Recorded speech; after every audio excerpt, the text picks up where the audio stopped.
Matt Crafton gets to the bottom. Look how tight things are. And it's too tight and into the wall. Timothy Peters in the 17.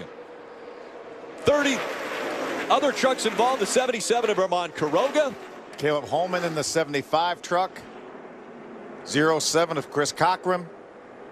Why would you gamble on potentially running out of fuel? Look at what happened. See the Ford truck in the middle of that racetrack and the 75 came together. It looked like the 75 was coming down just a little bit, made contact with the 4 of Jeb Burton. It looked like Jeb was trying to get into a hole in the 75 of Caleb Holman, said there's not a hole here, and that caused a crash. You can see how tight things are right there. Look, Jeb's right against John West Townley. 75 of Caleb Holman comes down onto Jeb. Catches Timothy Peters, takes him and the 77 of Ron Hornaday into the outside wall. Brendan Newberry with nowhere to go. How about Chris Fontaine to 83? Looks like he got through there. He just bided his time, let that thing develop, and was able to drive through it. Another guy on the inside was Ron Hornaday. Watch Hornaday. He slips through on the inside barely. Trucks hard into the wall in turn 3. About there it is. 17th, 20th position, and around they go. 31 of James Buescher caught up in it. Second in points. Oh, Agnew into the wall on the inside, and Buescher hard again into the wall. A lot of damage. The 18 of Joey Coulter also involved. A big hit for James Buescher.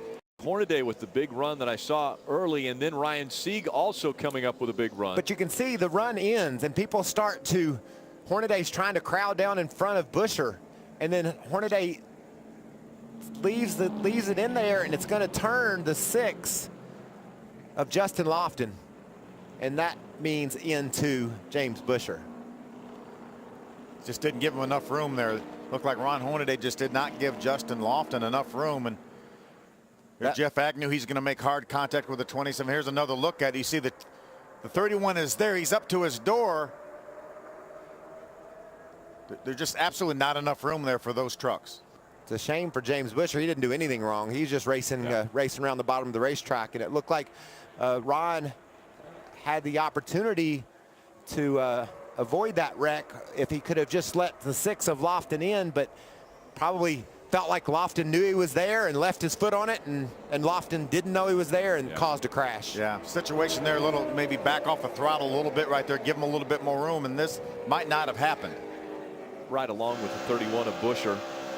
There's Hornaday. Ty Dillon's going by. Hornaday tried to get in front of Buescher. Wasn't enough room. James is right there. They're dead side by side. Justin Lofton just driving, looked like straight down the backstretch. And the contact was made. I know it's difficult, and these things are happening at 190 miles an hour. In the middle of the track. Johnny Sauter, he won at Daytona earlier this year. Can he do it again? They wreck behind him. They're rolling behind him. Now the 88 spins. Thor Sport is going to win. It's going to be Johnny Sauter that will get the win, but they wreck behind him. Matt Crafton has not got to the start-finish line yet. And they're still wrecking. Crafton does slide by the start-finish line. The 32 of Miguel Paludo was upside down. It's on fire now. Trav, let's take another look. That's Jeb in the black truck. Being pushed by Miguel Paludo. He got pushed sideways into Kyle Busch. That sends Busch sideways. Dakota Armstrong in the 60 was able to stay clear up high. Watch Paludo flip over when Kyle gets on the right rear of his truck. See David Starr go by. Chris Fontaine going by. Justin Lofton, the 6 truck. There's Clay Greenfield in the 68. John West Townley in the 7 going by on the inside. I think there might be one more impact for Kyle Busch did get hit one more time. Kyle Busch. I'm thinking maybe it was the... We watched, though, the 32 still upside down. He'll end up rolling just at the end as he gets hit one more time here. The sliding down the racetrack isn't that bad. It's the landing on the racetrack that hurts you in a flip. There was another couple of trucks hit. There's another at the start-finish line. line. Coming out of turn 4. There's the 3 tandems. All 3 wide. And there's Jeb Burton coming with a big push by Miguel Paludo and pushed him sideways. What happened to... Well, was that clear? Did he just veer to the right? Did he have something go wrong with his truck?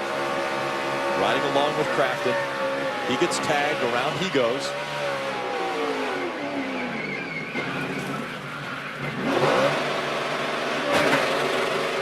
Max Gresham there. He slides across the start-finish.